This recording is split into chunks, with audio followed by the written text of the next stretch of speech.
Okay, we're live on StreamYard, so it takes a minute for everything to catch up. Ketchup, mustard, mayo. Big Mac sauce. Let's see.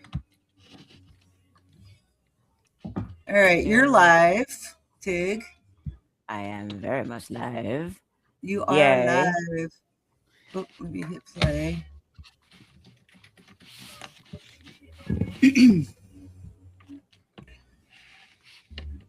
So yeah, David came on about 5 minutes before you all showed up. We were talking about like how our Sundays were going, how the week's going. What I did today, Sorry, it disappeared.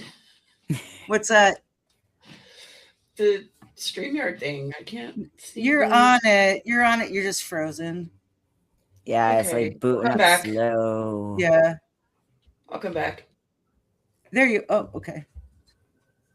She is removing, or they are removing themselves to come back. Okay. It's booting. It's booting. It's booting. Yeah. Well, Good. yeah, this is the kind of tech stuff that I'm talking about. Like, I know I shouldn't have jinxed it. Yeah. But anyway, so my Sunday consisted of wrenching on my truck. I have a check engine light on, and the code pulls like evap solenoid, which could also be the gas cap or whatever. And I got up underneath the canister, the evap solenoid canister is like in front of the gas tank underneath the truck. So you literally have to like hug the gas tank to like maneuver this thing around. So I spent a bunch of time on that, and then realized that the filler valve where you put your fuel in is all rusted out, and so the gas cap was not getting a good seal on it. So There you go. I'm gonna have to get some more parts. More parts. More Yay, parts. tinkering. And that's where you found the snake when you were down there? What's that? That's when you found the snake when you were down there? Yeah. Lucy just kind of like slithered onto me, and we became best friends. It's perfect. It's beautiful.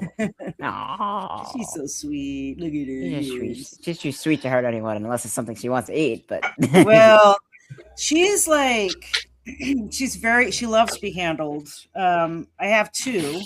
So I have Lucille Ball and Monty Python. oh my god, I love that. That is hysterical. The ball python I took care of was named Monty. Yeah, we talked about Oh. this. Oh my god! And- I actually had a friend of mine out in Arizona for a little while, and she had a little ball python herself that she named Pretzel Coatl. Oh, nice. You get it? But Lucy, I've had her for about, I don't know. When I got her, she was really skinny and tiny, but she's got some girth to her. Like, she's a big girl. Now she's all chunky. Yeah, she's a chonk. Yeah. She's a chunky girl. Yeah, we still don't have anyone in the chat, so No one in chat just yet. we'll just keep bantering until we get some. Yeah, I was saying when I was in college, I had a roommate that had a Colombian rainbow boa named Milton. And we noticed that as he was getting bigger, he was getting stronger, trying to push the lid off. And so we're stacking more and more textbooks on there. And then one night, Milton just wasn't there anymore. Unfortunately, we never found him again. But yeah, poor Milton. yeah, Milton was Audi 5000. Dude was on a mission. I just dreamed that maybe he got away to some warmer climate than Wisconsin, Right. Oh god, right. Wisconsin. Yeah, it's pretty chilly in the winter. Yeah. Is my mic, Huh? is my mic on? Yes. Can you hear me? Okay. Yep, Yeah, I Mike's got a good. pop-up saying that my mic is off, and I'm like, okay. No. Explain. Yeah. Explain. Explain away. I demand an explanation. I don't know. I've seen on a few lives people having mic issues, but on Substack specifically. So I don't know if it's something. I mean, that's because they're updating their podcasting UI full force. It was in like beta beforehand when we first started doing this, and now it's just like updated full throughout, honestly. Yeah. They've been like hiring full stack developers on like crazy for Substack for the last 6 weeks or so. I mean, a lot of my developer friends who are in that industry who got laid off from like Google and Tesla and whatnot. Like, listen, you want jobs? Go work for Substack. And so that's where we are right now. Nice. Okay. Yeah. Well, hopefully we get it fixed. But yeah. Mm-hmm. Yeah, and I know that StreamYard does not play well with like Apple stuff like Safari. So you got to run it on like the Google platform. Yeah. I mean, it's Chrome heavy. It's what it is. It's very heavy Chrome heavy. Yeah. Yep. Well, where is everybody? Let me share this link with my neighbor. Maybe he'll come on. I mean, it's still early. It is. We still have 1 more minute before we're supposed to be going live. So yeah, but even so, it's also like it's nice out these days. It is. So people. Oh my gosh! It was.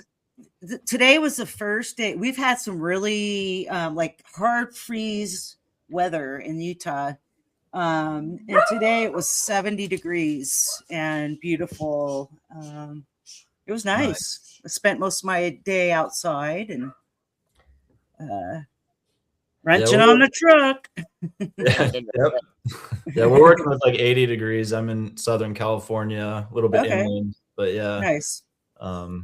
I don't know. It's been pretty nice overall. Just 70s, 80s for a little while now. But a couple of weeks back, it was like close to 100 for a good solid week. Yeah. Yeah. Wow. How's the humidity there? Usually it's not too bad, but I say that as someone who grew up in Wisconsin, which it can get really bad in summer. Yeah. So, I grew up in Northeast Ohio, like right on Lake Erie. So you know. Yeah. I mean, it's not just the heat or the humidity; it's the altitude too. So it's like pressure heat. Yeah. Mosquitoes, those are great too in that area too. You said by Lake Erie, so I'm sure the water like to help those breed. But we had right in the snow belt lake, pretty massive amounts of snow in the winter. Summers we get hot and muggy, and my body just didn't like it, so I moved to Utah, the high desert. Yeah, the cold. Yeah, it makes my joints really sore. Like I used to play a lot of volleyball. I was in not the Olympic team, but the Olympic program where like they would have people come train in Colorado. And so I mean, I played a lot of sports, and now my body's just anything cold. All my joints would be like, remember when you play sports constantly? So I feel you on the cold and the weather. And you know, like wet cold, like humid cold, it just bites you to the bone. Like in Utah, we get snow and it gets cold, but I can go out and shovel snow in like flip flops and shorts. It's dry. It's dry cold. Dry cold. Yeah. Yeah, we got like wet cold here in New York. Honestly, we got wet cold, but also got like semi-humid dry summers. Like our summers and springs and falls are like our autumns are really, really, really nice. Yeah. But then you have like proto like wet winter, like cold winter, and like in November where it's both like rainy and gross, and then it's blizzard season. And then winter is coming, and it's fucking Game of Thrones all over the place. Yeah, we have this saying in Utah that we only have 2 seasons, winter and summer. I mean, I think in Wisconsin and probably several other places, they say it's winter. Hey, and Natasha. Right? That's it. So, what's that? Just winter and road construction. Natasha's here. Hi, Natasha. Natasha. Well, how come I'm not seeing that? All right, I'm gonna have to refresh. I love you two Tigs. Now, what everybody to keep in mind, I can't find my glasses. So if I happen to catch what you wrote, you got lucky. All right. Natasha, backlog messages. Hey, I was literally writing all of you. Sweet. All right. So there's 4. I think Natasha's probably our only like person in the chat, in the live. I don't know. Should we just get started? Yeah, I think we're 3 minutes after. So yeah. Okay. Let's give it a few more minutes. Okay. Maybe, like give it like another 7 minutes or so just to catch up, and then we'll kick it. Hey, Natasha, we're gonna have to have you back on soon with Lisa, if you're down for that. Oh yes, and Natasha, I also have some links for you as well. I will get back to you on that. Oh, we got Nieta Green coming up. Oh yeah. Next. Is it Nisha or Nieta? I'm not sure. June. Yeah. June. Yeah. So I'm liking the hat. You got the snake hat. Yeah, she loves to just envelop anything on off my shoulders. Oh, thank you, Natasha. Yay. Nice. Oh yeah, that's speaking of how our Sundays was going. That's something I've been working on for like the last 3 weeks, just in like permit mode, honestly. Okay, so you know how Isaac Newton will actually like stay in his apartment for like 2 years after he got kicked out of Cambridge, and it not only developed 4 new flavors of calculus, as well as a formula needed to like actually explain gravity, and then he turned 26. Yeah. That's my neighbor. Yeah, he's like, why doesn't anyone recognize my present? It's so important. It is. Hey, Ken, I noticed you right away. As soon as I looked back over. I can't find my glasses, Ken, so. But I happened to see what you wrote. You got lucky. Right? Oh, Lucy's like knocking my headphones off. There we go. I'm supposed to go to my parents tomorrow, so I better find them before then. Oh yes, find glasses. Glasses. You need your eyes, girl. You need your eyes. For driving, right? Yeah. Hey David, Natasha's not familiar with you, so maybe you can. Well, we'll do a disclaimer. Well, yeah, we're gonna do disclaimer and introductions here real quick. Sure. We're just trying to get some more. I think we only have 2 in the chat, but we can carry on. It's 6:05. Yeah, and it's going to be recorded. Yeah, and we'll have the the replay. Okay. So anyway, welcome to Mindhaven. Huzzah! Yeah. Hearts will help us get seen more. Yeah. Click the hearts. Smash the hearts. Anyway, I'm Sushi, the host of Mindhaven. We have Nero D, or Nerod, co-host. Nero D. Nerod, Nero D. We have Tig, my other co-host, and today's guest is You Ready Grandma, aka David Allen Graham. Hi. He is a satire comedian.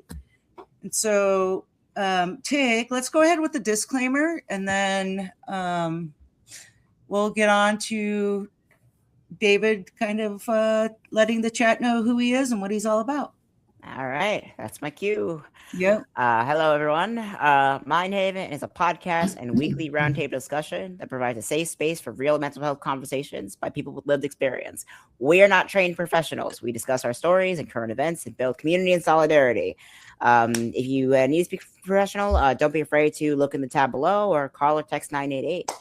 And with that being said, here we are. All right. Well, we'd love to welcome You Ready Grandma. That's what his Substack goes by.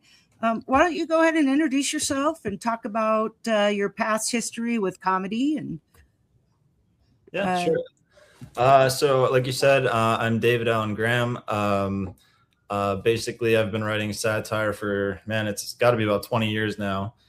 I was originally inspired by The Onion, which I think a lot of people who write satire probably are. So yeah, I guess over the years I've just written, different formats. It might look newsy, or it might be more like first person, or just like, just random thoughts. Sometimes I will write, like I think I did repost an hour before we started here. Some of my actual backstory with mental health, and as being a queer individual. And that post was more about like religion as well. But so I felt like it was pretty awesome to get the invite here, because not only have I been, writing satire for a long time, but I also do, like a lot of us do, have their own background and story when it comes to mental health struggles. And, we all like to share that and just, see if we can help each other to progress a little bit further in our lives. And then, of course, the crossroad between, mental health and comedy is definitely there. I think that, for me, I do use comedy as an outlet to, express myself. Sometimes maybe I'm just feeling goofy and I write something that maybe has no consequence, but sometimes maybe something's been weighing on you for a long time and you just want to get the words in the right order. And maybe I like to grab attention by using a little bit of comedy. So people maybe, want to look over there and maybe learn something, or maybe laugh with me about something that maybe it is serious, but it's also something we can make a little light of or a little joke about, just to lighten the mood of especially the crazy world we're in today. So absolutely. And I appreciate all that kind of stuff. And I love to laugh. I can be funny, but sometimes my medication has got me to the point where I'm a little bit more, my headspace is more level. So I can like tell jokes now and laugh with my friends. So important. Yes, very much so. You want to, Nero or Tig, do you want to talk to David about anything before we dig into his stuff? Yeah, actually. Okay. Go ahead. No, you're first. Okay. So I actually did humor work in terms of humor studies when I was in college. A little bit as an undergrad, I studied satire. But in grad school, I learned it's an actual field of research. It's interdisciplinary. And so I got to do a humor topic for my grad research. It was so much fun. But it is just such an important tool. Linguists, psychologists, sociologists, they'll all, where that intersects, talk about humor as this social tool. And it can be weaponized, but it's also really critical to rapport building. And if you fail, it kind of hurts your rapport. But if you don't fail, it does pretty well. And humor failure, you don't have to be the one cracking the joke. Maybe you didn't get the joke. Right. And so I made teaching materials for humor competence for ESL, because it's like when you're learning a language, they consider that the most advanced level of language is, mastering humor. Sure. Even if you're not a humorist. Right. Yeah. Yeah, and I've been known to like things just fly over my head, and I'm just like, huh? Yeah. I mean, like that's honestly like advanced forms of language in terms of humor. That's a big one, honestly. Yeah. Something I noticed, like to follow up with Neuro, and also like the wrap it up with the question I was going to ask you in the first place. Actually, that's a good point you made, Neuro. Actually, with it, so with satire in particular, that style of comedy, it is interesting because like, in order for something to be satire, you first have to have an understanding of what the satire is, So that's honestly why a lot of people are familiar with The Onion. It's a satire of like news columnists in the United States, which on its own is absurd. Right. Which on its own is absurd in its own right, realistically. But the satire off of that that takes a talent. That is a talent right there. So it's kind of like this one line. It's like, if you don't know enough about the topic, you can't make a joke about it. You can't like. Humor in itself cannot be ignorant. You have to know a lot. You have to know what you're talking about in order to know what's funny about it. And I want to know what your thoughts on that, David. Yeah, I completely agree. And it's not that people don't obviously try to make jokes all the time when they have no idea what they're talking about, because we see the president talk all the time. But I mean, yeah, I think that if you don't have a grasp of what's going on, and I'm not going to claim that I always know exactly what's going on, because how can we these days? It's crazy. But if you don't have a general idea as to what's actually going on, you're not going to be able to write a layered satirical joke because you're just going to be lost, so you'll get people trying to make jokes that just have one layer to it, and that layer itself is just wrong to begin with. But yeah. So if you don't really know what's going on, you're going to put out a joke, and not only is your joke going to fall flat because it's wrong, but no one's going to even think it's a joke. So to your point, you need to be informed for sure. It really falls into like this whole stereotypes used to be funny and now they're not. But the thing is, like, with that, it's like, to be a stereotype in is a way is to be a butt of a joke. And it's honestly this is a little tagline I used at like a comeback I made with my neighbor the other day. He's like, why are you being such a stereotype right now? Can you like just be a human being? Right. Get yourself a personality, man. Stop being a stereotype. Right. And that in itself became the joke now. That became it. So I think, like, as we learn more about the world around us and as we learn more about other people we may not have been aware of before, that comedy changes as knowledge progresses. And absolutely. Yeah. Any thoughts on that line? Or I think knowledge in general is huge, and that kind of ties into like what I've been trying to read up more on lately is like self-awareness, because I think a lot of good comedy will come from self-deprecation, and you can't really do that unless you're self-aware. So like one of my next goals and my next projects really is to try to combine teaching people about self-awareness with comedy, because it's not really a topic that people find funny or that they want to really look inward. So I'm anticipating a lot of self-deprecation, and that does come from a lot of really looking back at who I used to be and the growth that I've gone through, and being able and comfortable to make fun of myself. So that's another form of knowledge. It's admitting you're wrong when you see it, and moving forward to improve yourself and the world around you. So I think that, it all just ties together, really. The knowledge, the self-awareness I'm looking at now, and then the comedy as well, so that it can be relatable instead of sound like you're trying to preach to someone. It's like, if you make fun of yourself, then other people might be able to see themselves in it too, So that's kind of the direction I'm heading in. And when I say that, it's because, like I had mentioned to you before we started the live, that I had lost my Meta page with like 250,000 followers. And for months now, I was just like, I don't really know what I want to do. And I wasn't getting much traction on what I'm writing because the audience is gone. But I think once I stumbled across some stuff on self-awareness recently, and into like, again, the topic that you were saying, knowledge and just, learning, and how important it is in comedy and just for the world to improve. I think that's really where I'm headed. I want to just kind of combine the comedy and self-awareness, the knowledge and self-deprecation, and hopefully try to enhance self-awareness in the world. So right on. Yeah. That's amazing. So where do we go on from this? So we can't, I don't know. You said you had some bullet point topics that you would like to discuss. So well, one of them was the self-awareness, and I guess the reason, and this is really interesting to me and what I've been reading about, is I came across a statistic from a researcher who is on Substack. Their name is Tasha Urich.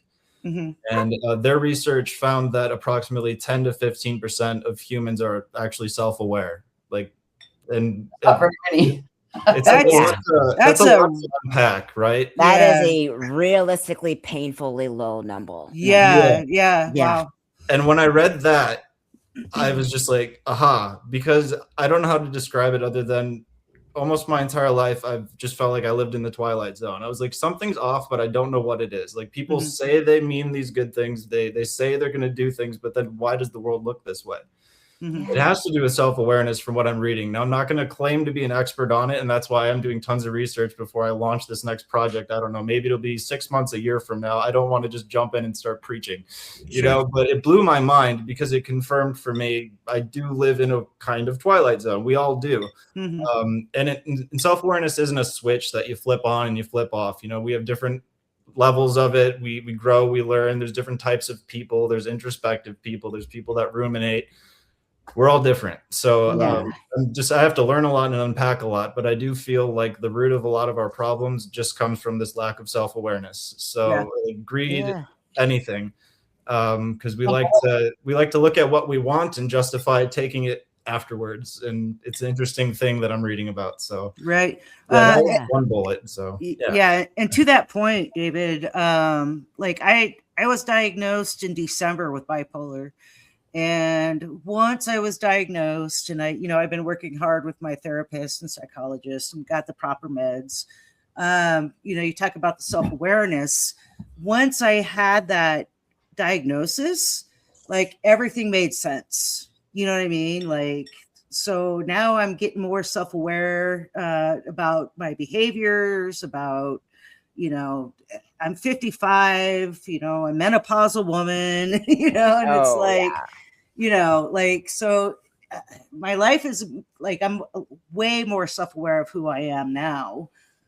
And it's only been since December, and just having the proper therapy, and the meds, whatever. But that's a good point, and that's a crazy statistic. Like, it's a crazy statistic, because especially when you have like all this rise of like mental health or like mindfulness culture, like it honestly, like it's an interesting bout, because what thoughts and prayers has now become just go to therapy in a way. Right. Thoughts and prayers, not thoughts and prayers. Oh yeah, exactly. Oh my God! Just hearing that 10 to 15%, like that explains the world so much right now. Absolutely. Yeah, it was a weird sense of relief when I read that, and then obviously you want to check because it doesn't sound real, right? You're like, that can't be right. And then I picked up one of Tasha's books. She has a website with a link in the book. I went there, I took a test. It requires someone that knows you well to also take the test, and it kicks back, are you self-aware?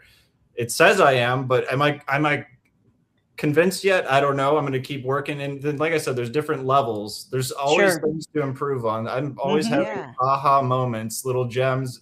I was reading, Tasha Eurich, like I said, is on Substack, and she calls them gems, I guess. When you have a cringe moment about something you did in your past, and you just start, ruminating, thinking about that, and you're just like, get there with that. And if you think about those cringe moments, you'll figure out something about yourself. You'll figure out something you don't like, or maybe it's not true anymore, but you learn if you sit with those moments. Sure. Make you uncomfortable. And it's an interesting, because self-awareness, being aware of yourself, is not just like being completely inward and being completely within your own thoughts, because self-awareness is like a two-way street. It's not just like our sense of self is not just how we see ourselves, but also how the world sees us. And that's an interesting dynamic to have, because in order to be truly self-aware, you have to be both aware of how you are internally with your thoughts and how your thoughts are going, and how, whether you're ruminating or not, or what your perception of yourself is, as well as how the world sees you, and being able to balance that. Okay, Nero? And that is a tricky part. It reminds me of the scene from Ted Lasso. I don't know how many of you all have seen that, but funny show. I love it. Anyways, there's a therapist character in it, and she's talking to her therapist, complaining about Ted Lasso and the way he deflects from seriousness by making jokes, and seriousness, or like questions about him and stuff, by making jokes. And then her therapist points out to her that you do it all the time, but you use intellect. And then she starts saying this really nerdy thing about, I didn't do this, blah, blah, blah. And she goes, wait, no, I hear myself. My therapist caught me the same way a few weeks ago, actually doing the same thing. And I'd also like to add, and I don't know how much any of you believe in this, but I truly believe that we all carry generational trauma. Like it's like it's been talked about how it's like kind of written in our DNA, like generation after generation after generation. And the trauma, like, I don't know if you think about it, like my mom has done tons of genealogy, and she has dated her side of the family back to the 1400s, right? Wow. So if you think about that, like all of those generations that, anyway, that was just a little thought I had. or even something a little bit more general. This is something you could. That's actually not something you believe. This is something that's actually observable in like not just genealogy, but across human behavior as a whole. I mean, just think of like phobias of snakes or phobias of spiders. Sure. Antivenom was not invented until the 1920s, and even then, it wasn't widely distributed until the mid 80s, early 90s. So for the last million or so years or so, humans have been at the mercy of venomous snake and spider bites, and only stopped dying from such things after like the last 50 years. That's not that long ago. So that in itself is a generational trauma, and that is ingrained itself into like various different phobias that come up every couple of people or so. That's something that we can observe in our common days. And now we say, oh, it's irrational. Oh, it's not all spiders are like that. It's like, how is my nervous system supposed to understand that? You say not all spiders the same way you say, oh, not all men, or not all situations, or not all of this. It's like, it's not 50 years is not a long time, man. It really isn't that much time, especially because like you have genealogy going back to the 1400s. That is a lot to unpack. I mean, natural selection takes time to adjust to current situations. Absolutely. Yeah, I think that's a great point. I wouldn't say I'm an expert on, like generational trauma, but I mean, you just that point right there with snakes. I mean, it does paint a pretty clear picture that there definitely are things that humans are reacting to innately, you know, at a subconscious level or whatever it is. So and obviously I have like a snake phobia. You appear terrified right now. Yeah, but it also goes into how we communicate with each other, and again, like where comedy comes into it. It's like, well, how do we? Why? I mean, this is a little tagline joke from a comeback I said. Again, with this convoluted mating dance you neurotypical people love to do for some reason. I don't understand it. Why don't you just say what you want to mean to the person you care about and be good with it? It's like, but that's not how it works. But instead, you're just in this convoluted, I don't get it. But maybe that's just me and my ADHD ass. But regardless, it always comes back to like how we communicate with each other and how comedy is supposed to land and how comedy is supposed to work. It's like a back and forth kind of performance art. It's kind of like waterbending in a way. It's a push and pull. And like David was saying earlier, like there's times where I think I'm being funny to someone and then they take offense, right? Mm-hmm. And like to me, it's like, oh, I was just joking, I was just making a joke. They're all like, but hurt. And, you know. I know it can be so. It's a hard thing to navigate because on one hand, is it truly a joke? If it didn't land, is it a hit or miss? But again, like I think like humor and laughter is kind of like that circular thing. You put something out and then you wait for a response. Yep. It's a conversation ultimately, and the same thing with being able to do that well, to have that push and pull. You need that self-awareness to be able to do comedy very, very well. Right. And that also means knowing what you're talking about. And I'm going all the way back to the beginning of the podcast. Right, you're good. Yeah, you're right. It also it's who you're talking to. Like you said, self-awareness is internal and it's external. So you did go full circle, and it was beautiful. Yeah. But I do have a question for you, David, actually, in regards to satire. Have you you said earlier that you did do a few like current event satire. Have you ever considered doing satire of like in a visual sense, like not just podcast? Of course, we're welcome to have you here on Mindhaven, but not just in terms of writing, but also in terms of like, have you heard Orson Welles' radio rendition of The War of the Worlds?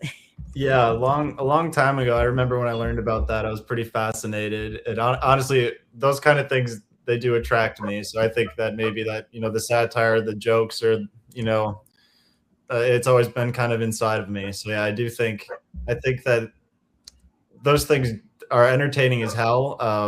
I don't know what it would have been like to be alive back then to hear that on the radio. People probably were losing their minds. There weren't, like too many warnings from what I understand, except for right before it started, right? They said, this is, just not, they did introduce it, but then after that, right? Am I correct? After that, there was no actually, what actually happened was a lot of like news tabloids companies, like private newspapers or public newspapers, they actually published that story directly to undercut radio news. It was they saw it as like a threat to their business model, a threat to their competition. So there was apparently really no riots that happened that night. It was really just something they put out into the public sphere, and then everybody kind of just assumed that riots happening because of it. regardless of we were not sure whether it actually did or not, but it really comes into this question, like what is the proper avenue in terms of reading, especially goes into culture. It's like, is written word more powerful than audio or video, or is that changing or subjected to culture? Like, how does comedy land in depending on when or where you are in the world? Are more people receptive to audio, or more people receptive to written word, receptive to text, or are more people receptive to what they see? And that is kind of all over the place, and I want to know your guys' thoughts about that. Sorry about that. I gotta pop these. About to be a fight. Dog. And Oh. a little hump hofty, and it Oh, God, no. separate them. Oh my God. yeah. So, do you have an opinion on that, David? And so far as like you can hear me, right? I just popped my headphones. Okay. And so far as the medium, I actually have been kind of looking into maybe heading more toward a video format. I was doing research recently to see if I could even learn how to make my own animations. But I do feel that we all have noticed people don't like to read as much. I know that, we're on Substack, so that's kind of a little bit different. It depends on what platform you go to, but in general, people don't seem to like to read as much. So I do think that the video is probably the direction to head in. I don't think I'll ever leave writing, though. And obviously, you're still going to need to write a script, for something visual. So the words are still going to matter. But I do think the attention span and everyone just always looking at their phone, yeah, I think the video is going to really be taken over. And I've had this conversation with a few people, and I mean, in the past, even the guys in charge of the Hard Times I was emailing with, because they had kind of formed a little collective with different satire pages and just trying to find better ways to monetize. But in general, the consensus was video is the future. Yeah, for sure. And calamity at my place. Yeah, and that's the thing. Like, these younger generations they're just stuck to their phone, right? And but I have an 18-year-old, and even though they are stuck to their phone all the time, they are brilliantly smart at the same time, and so I don't know how much of that is just genetics, or they are actually learning something while they have their phone in their hand, right? So I think that it probably comes down to like the individual and what they're seeking out. Like some people are just seeking, validation or something like that. Other people do want to just genuinely learn, and maybe that is their validation. Like I love learning something new, and it feels good to, have like learning about self-awareness. Like I said, it's really cool to dive into a new topic that's kind of blowing my mind. So I think that, you do have a lot of kids out there that just because they're not, reading a book doesn't mean they're not learning a lot of stuff. It's just, over the years and then throughout history, there's always been someone complaining about the new medium that the message is being delivered through. I think that what we should really definitely be complaining about is who's putting the message out, and is it being, checked for whether or not it's real with fact, AI and who's taking over all the news sources. And I mean, it's hard when you have a commander in chief that spews out a bunch of BS, and people believe it. Like, what? The doctor memes with him saying he thought that was a Red Cross doctor and the Jesus robe, that had me rolling. I could not stop laughing at those. Like, just the level they'll go to with all the fake things they're doing. Hegseth was reading from what movie was that? Pulp Fiction. Pulp Fiction. Scripture from Pulp Fiction. Word for word, like. You got to wonder, like, is someone writing those speeches that's decided they don't want to be part of the administration anymore, and this is like their last ditch, throw them under the bus, like let's make them look stupid, or are they actually just this stupid? Either way, it's a train wreck to watch. It's bad. Maybe a lack of self-awareness there. There's definitely a lot of lack of self-awareness going on in the White House for sure. And it brings into question, it's like if you lack self-awareness, like the funniest people in the room are always people with the most self-awareness. So if no one's in that room, then who has that? Right. It brings into question what other things are going on behind the scenes that we don't really know about. Yeah. I mean, jesters are in the court for the reason. They're the only ones that can speak to power. Yeah, it's bad. And the AI slop that just the White House churns out is laughable too. It's what about that one where Trump's flying this plane over New York City? I think it was New York City. He's like dumping a bunch of like diarrhea shit all over the place. that one. Yeah, that one no got my kings attention. or whatever. Yeah, Oh it's my just God. like, what? It's mind blowing.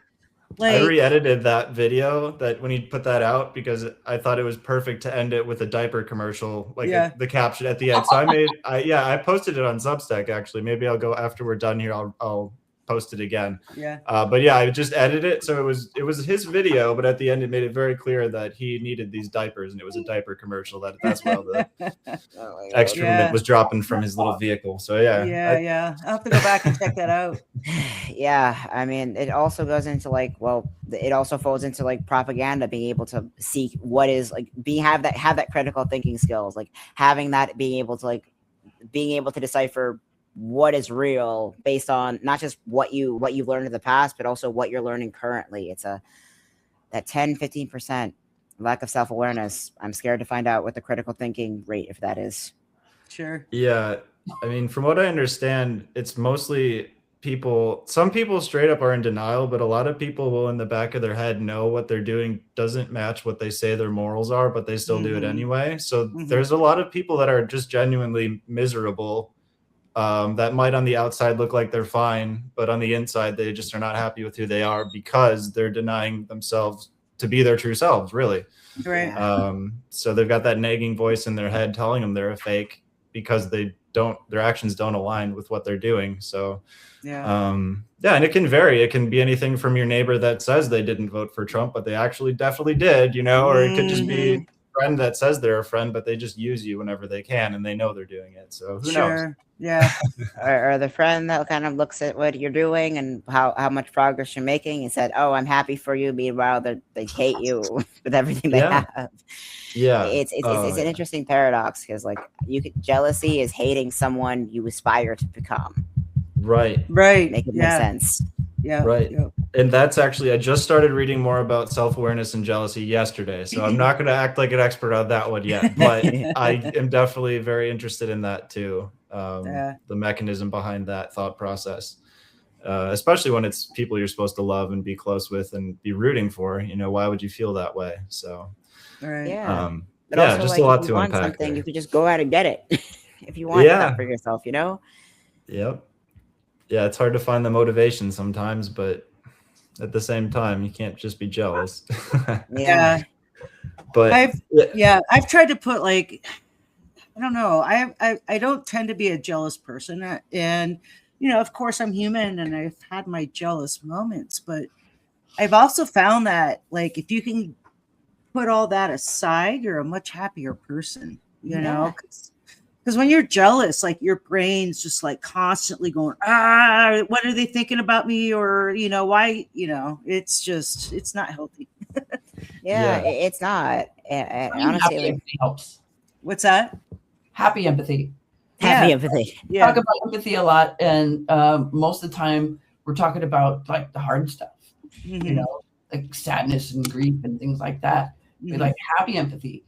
So like, even if I'm having a rotten day, like I see someone celebrating something or someone I care about, gives me good news, something good happening for them. I'm like, oh, yay. Yeah. When I first started feeling that, it wasn't very long ago, maybe 10 years ago, something like that.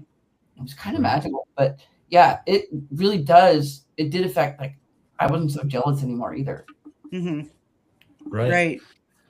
Yeah. I think that's really like definitely another version of self-awareness too. It's like, you probably noticed like, oh, maybe I should be feeling differently. And you kind of reset the way you were thinking about things, I mean, like, and that's kind of beautiful too. It's like, it's a beautiful, good thing to watch your friends succeed and you just let it be that, and you're there with them, and maybe that's what brings you out of your low place that day too. You share in that joy with them. But you can hold different feelings at the same time. Sure. Right. Yeah, that is a tough one. Like you can feel that someone has to leave and go their own way, but also recognize that they still cared about you. That is it's those two things simultaneously. Yeah, I have a prime example of that. Like my sister and I, My sister's a couple years younger than me, but we're very close. Emotionally, we're close. We have never really been close to each other for several years, like living. But she has 6 kids. They're all grown. And she just recently moved to Ecuador, right? And even though I feel very jealous about that, because I was like, I'm trying to I have like 5 or 6 more years of work before I can retire. She's younger than me and got away from this craziness in the United States and is living in Ecuador. But at the same time, I'm so proud. And, I think about, oh, well, I can go to Ecuador on a vacation and see my sister, Right. Yeah.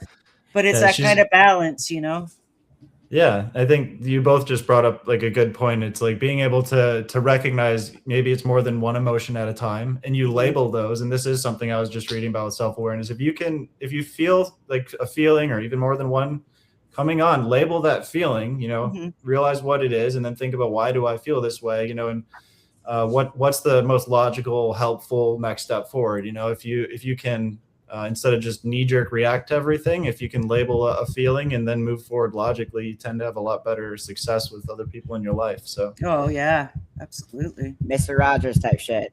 Yeah. Howdy, neighbor. Exactly. Yeah. It all really comes to if you want, it's all about just the key to being human, or being the best kind of human, or having the most healthy form of mental health, always comes down to how you interact with other people and how you have relationships. Absolutely. You can chase anything in the world, but it all comes down to relationships with other people, and there's certain tools you need for that to work. And comedy is a great avenue for that. Hey, real quick, David, have you ever done stand-up comedy, or is it just all written comedy? So far it's just been the written, and then I've made little videos and stuff, but not really with me in them. But I mean, at this point, over the last year, I've written, I want to say about 8 different video scripts, where I actually just want to find someone else that wants to make a video with me, or maybe I'll just be both characters, whatever it takes. I can do the editing. So I've got some videos I want to make, but I do think that I want to do the stand-up for sure. And I think that's where the self-awareness, once I feel comfortable with that, and I know how to really tell those jokes where it's not a preachy way, it's more of a, like I said, self-deprecation will be there, and just trying to get people to start, maybe unlocking some more of the self-awareness while they laugh at me or whatever it takes. But yes, I do want to do the stand-up. I found out that there's a place every Thursday that's in the city I live in, downtown, that has open mic night. You just drop your name in the bin, and if you get your name pulled, you go get your 5 minutes. So sweet. I had actually written a set that I was going to go do it, and then I came across the self-awareness statistic, and it totally reset my brain. I was going to go do some stand-up about some current events. I had the set written. I was like, this week I'm going to do it. And then I saw the Tasha Urich thing, and I was like, this is what I want to do. This is what I want to do my stand-up on. I want to have this be my topic. I want this to be my thing. So and I've had new topics pop up before where they don't stick with me, but this one's been sticking with me for months now. So I think I want to head in that direction. So yeah, when I do the stand-up, I will try to put a video, if it's not a terrible flop, online for you guys to see. Yeah, that'd be great. I would love that. Nero, did you have something to say? I thought you were raising your hand there a little bit ago. About how satire helps mental health. Oh yeah. So for me, I find that especially if there's a topic that keeps coming up in the news that's just bothering me, that I feel it's incredibly wrong, which I'm sure we can all relate to constantly these days. So there's multiple every day, but it just, for me, is a great way to make my point that I want to make, to laugh at how stupid whatever it is with everyone else. And then just, the likes do feel nice sometimes. It's look at someone else feels the same way I do about how stupid this is. Right. And, there's that validation there. But honestly, I feel the major, the good feeling for me, even if no one at this point in my, comedy career, whatever you want to call it, I don't actually thrive off the likes necessarily. After losing all the big page and the following and stuff like that, I'm actually just really finding there's still that peace and publishing something and just letting the feeling out there. Mhm. Even if you don't get a lot of reactions, it's like a weight off of my shoulders. So I feel like there is Sure, that it's an mental health outlet aspect. for sure. Yeah. So it's Yeah. almost like a diary or a journal of nonsense for everyone else if they want to take a peek, but it does feel good. So It's an outlet, not an output. yeah, Yeah. exactly. Yeah. Yeah, I joke with myself all the time. I'm my only audience. Oh yeah. Yep. Right? Yeah. Oh Yeah. my god. I crack Yeah, myself up. sometimes my husband will ask me why I'm laughing, and I don't want to explain the joke, but I had a good time by myself in my head. And Yeah. Yeah, it's Oh, I do amazing. that all the time. My friend calls me a hoarder of joy. It's like, I'm gonna laugh too. Just give me some of that. Share. yeah, yeah. Yeah, you can make people uncomfortable too if you're laughing and they don't know why. So Yeah. Yeah. Oh my Yeah. And God. that, psychedelics come into that because, sorry, cannabis. everyone just kind of disappeared for a minute. It's probably my Wi-Fi, but or the psychedelic. or the psychedelics. Or the psychedelics. But it's like if you're hanging out, even if you're like microdosing and you just start chuckling about something and everyone's like, huh? Yeah. Oh Yeah, my God. definitely. Or I just smoke a blunt with some friends and just watch Fantasia on TV with some couches and some snacks. There you go. Cuddle puddle.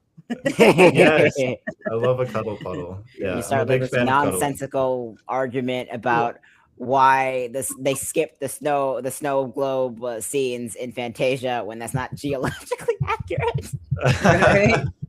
They get mad about it, so they have to skip it. Oh my God, I don't even remember. It's funny stuff though, and it's all Right. just about connection with other people. It's about being human among humans. Sure. Yeah.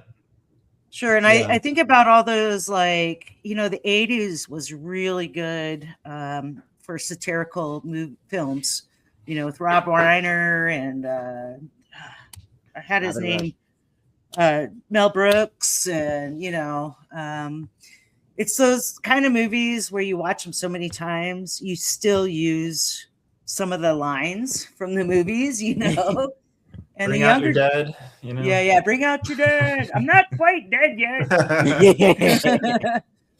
Yeah, I feel great. Yeah. Oh my Yeah, God! there's still lines that are great for Oh, sure. Life of Yeah. Brian and Yeah. Blazing Saddles was all over the place. Sometimes there's some things in there that are a little bit much, but The Pink Panther 1 and 2. Baseballs, the history of the world, Princess Yep. Bride. I had a Yep. Go ahead, inspection Nair. from my HOA. They did a special assessment, and we got new siding and roofs and whatnot like a year ago. Anyways, they were doing crawl space, attic, and garage inspections, and the guy who went to the crawl space, as he was coming out, I was like, "You didn't see any ROUSs down there, did you?" And I was like, "Princess Bride, rodents of unusual size." Yeah. I could explain it, so it wasn't funny, but Yeah. If the audience doesn't know, it does matter who the audience is. Right. Yeah, which brings my final When question. you're after the fact, you just didn't. Yeah. What is your thoughts on improv comedy? Improv comedy. I've seen improv comedy be made fun of very well in other comedy shows. Like on Broad City, they made fun of improv comedy. I don't know. I think that, a lot of people that you see, on SNL and things like that, did they not, go to like Chicago and different schools, they did practice the sketches and the improv. I think that, it's not for everyone. That's for sure, is what you can see, as it's made fun of very easily. I've never personally gone to see it done. I could see it being very cringe, or it could be amazing. And I honestly don't know if I would be good at it at all. Honestly, but I think it brings me up because the kind of guy improv, the kind of person that would go towards oh, I'm a professional improv comedian. Right. That is an archetype. I think it's made fun of a lot, but it's actually really hard. It is. Yeah. It's gotta be. It's something you've got to be really good at for it to work. Kind of Sure. Even just improvising. Yeah. It's I can't even. Also, Yeah. Go ahead. Oh wait. Okay. It's also really just about what is the word I'm thinking about? It's public speaking skills taken to the extreme. Yeah. If you want to like speed run your communication skills to other people, you take improv. That is your boot camp. And yeah, it's really, really difficult to do. But if you get the hang of it, the better you'll be long term. Yeah. And I Have you can't, been doing it for long? It's been almost a decade since I last did it. Okay. Yeah, but I do want to try to look into and get back into it, because it is like, once you like get aside the cringe or like the foolishness of it, it is really, really fun. Yeah. Right. Yeah, It's like playing make believe as a kid again, but with the adults, and maybe the topics really aren't off limits anymore. Yeah. I mean, how fun is it to like remember playing Power Rangers at the freaking playground, or just like Pokemon, and like you have your friend there. Nobody can ever see anything what's going on. It's like, what are they doing? Yeah, Right. that's after my time, but I get what you're saying. Yeah. Yeah.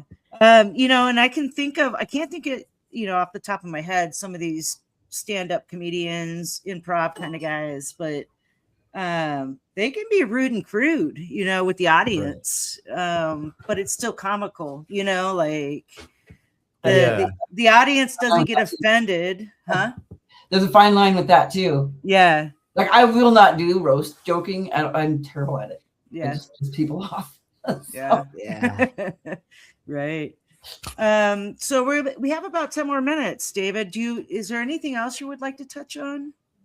Well, I mean, we had mentioned, psychedelics and things like that, and how the Trump administration, it looks like he signed an executive order to kind of fast track some research. I think it was something called Ibogaine. I'm not sure if I'm saying that right. And I don't know much about it. Thank you. Yeah. Ibogaine. And then they mentioned LSD, MDMA, and psilocybin as well. I don't know if there's others, but I don't know. I guess I'd be willing, if you guys want to talk anything about that. You said you had some knowledge and experience with those, and you mentioned actually a concern about them fast tracking things and doing it wrong, I think, as well. So yeah, well, and I don't know how much of it's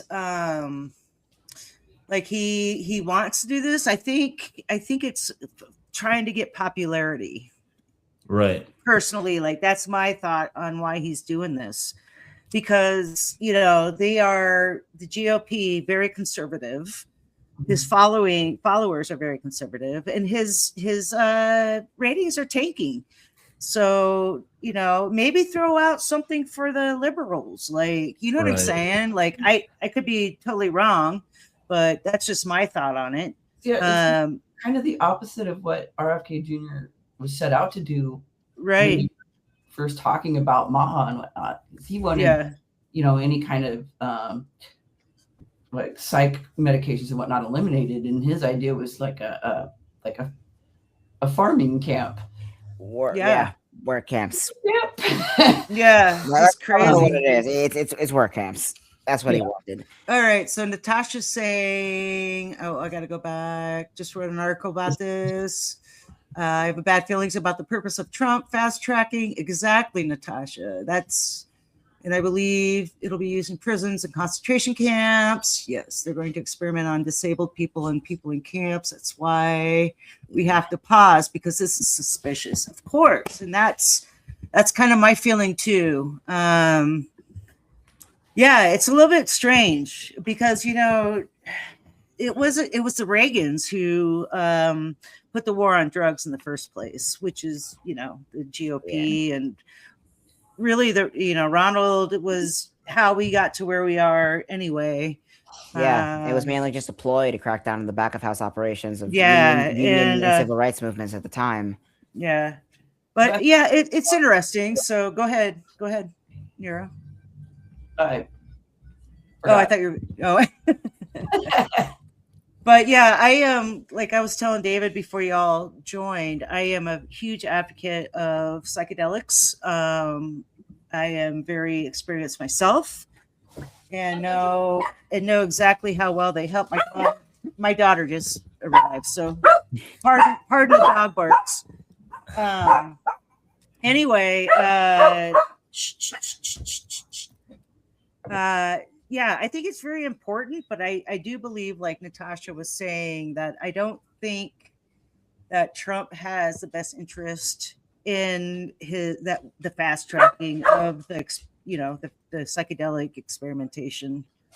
Yeah, I don't really think that whenever he's doing something, I don't think the first reason is ever, how is this going to help anyone other than himself? So exactly. I don't, yeah. And when you hear fast track research, that doesn't sound like a good mashup either. So you probably want to do it right.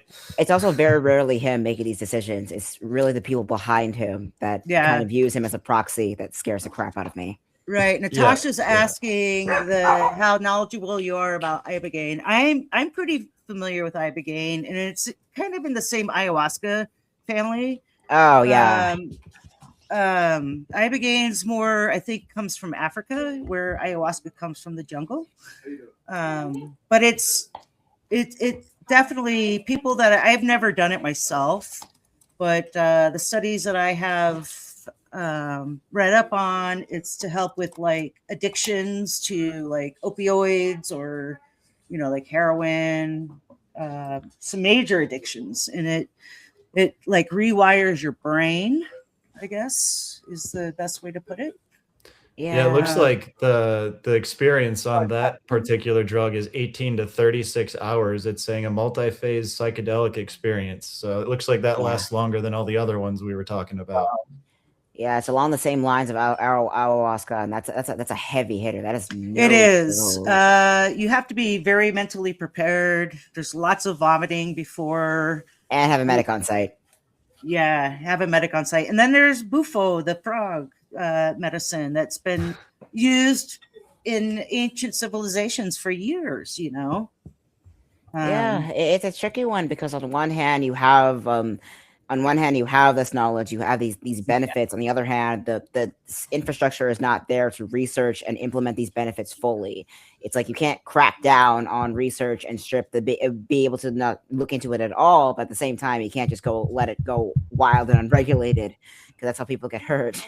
Right. It's like the Gilded Age with cocaine. Yeah. It's like, oh no, you're both fine ladies at the house. Don't drink like Irishmen at the docks. Do cocaine. Yeah. Well, and I think, go ahead, David. I was just going to say, I'm guessing if they're trying to fast track this stuff, he's already invested his money somewhere, right? They're already moving their money around. So I'm guessing if you take a peek at the stock market or wherever else, now they're with what is it, Kalshi or whatever, you can just see what's going to happen in the future with people betting. So sure. Yeah, maybe he's got a big pocket in that kind of field. Like he's got to be making money at it somehow. That's the only thing he thrives on, is the big mighty dollar. So right. Natasha, 50 million ibogaine research immediately to start. Natasha, CV after class. Yeah. I think, it kind of really like set me back mentally when I saw that he was fast tracking that. And I'm like, there has to be something about it. It's not for the benefit of the people, American people. It's going to benefit his pocket. Yeah, not even. I mean, the revenue honestly is just a side effect. There's also Hi, Julie. the Stephen Miller of it all, and the whole wellness quote concentration camp thing of it all. I find that fascist authoritarian regimes, or even like heavily conservative resistance to change regimes that are just heavily resistant to a changing world. They refuse to adjust. They refuse to adapt. They want, okay, this is the way it's always been. This is the way it will always be. And we will destroy anyone who says or tries to change to otherwise.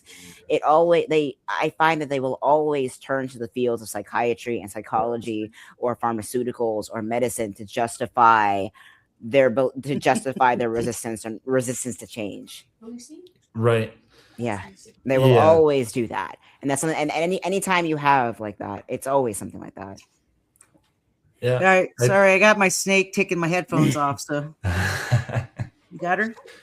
But I would say if anyone is watching that does like have no experience with psychedelics, I think a lot of people think that you need to like be leaving the room in a completely different headspace, completely gone for hours. And there's studies they're doing now where it's microdosing. You're not, tripping. You're not seeing things. Your mood is just improving. So if there's people that are scared of that, maybe just take a peek again. Ketamine treatment is becoming way more prevalent. I had life-changing success with doctor-administered ketamine IV treatment. I went from being depressed for decades to feeling like myself again. And I've been able to say for the last 3 years that I've basically never been happier my entire life. Yeah. And I chalk that up to a combination of therapy, which it can take finding the right therapist. It might take going through 7 or 8 therapists, but you got to keep trying. So, see if you have healthcare, see if your provider offers those online therapy courses. I would suggest a lot of them do. They just don't tell you about it. It's included in your insurance. Yeah. So I'd say if you're curious and you've been struggling your whole life, just take a peek at the ketamine. It doesn't have to be IV. They're doing Spravato, the nose sprays. There's nose sprays. There's the little pills. Yeah. All right, we're not doctors, but no, I'm just saying, do some research if you were nervous, because it might not be what you think it is. Sure. Yeah, and it's also like knowing, being able to find that community and find other people that may share interests with you. That's always what it comes back to. Essentially, it's just trying to find people of like minds who are either dealing with or moving through similar sides in life that you are. Yeah. I mean, drugs or psychedelics are all that is good, but it's kind of pointless if you're doing it by yourself. Well, I don't know. Well, unless you're an expert, then yes, you can go on those journeys. One of my favorite things to do is go beyond by myself. But anyway, we're getting to the top of the hour. Does anyone have a joke you'd like to tell? Well, I don't have a joke, but since we were talking about psychedelics, you have kind of a funny story about the one time I did them. That was mushrooms. So it was over 40 years ago. But anyways, it made everything extra, right? Like everything I could hear or see or whatever was sort of magnified, right? Sound. And I was smoking or trying to smoke. And I had a cheap lighter that sparked a lot. And it looked like a torch. Yeah. Yeah. Oh, and it was because I was high. Right. And I still couldn't get myself to light it. So I was going like this and laughing. So I thought it was funny. I love it. Yeah. Maybe we'll try that again sometime. I'll bring a lighter and After doing streams, I'm good for never. Yeah. Just once, one and done. All right. Curse this infernal machine.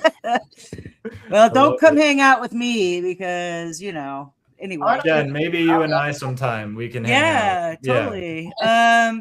Do we want to carve out a little joy for the night before we log off? Sure. I got something. I actually decided to decorate my little drawing book. No, it's really hard to go forward. Scoot. The other day, but I wrote. Oh, nice. Yeah, you showed that to me. I love it. Love it. Yeah.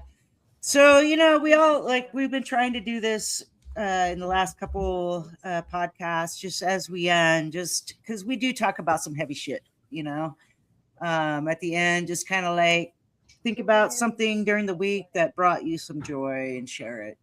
So you got anything, David? Yeah. He might blush, but my husband is he's doing massage school and he's making great progress. And I think that I'm sure he'll watch this later. So I wanted to give him a shout out and say I'm nice. I'm very proud of him.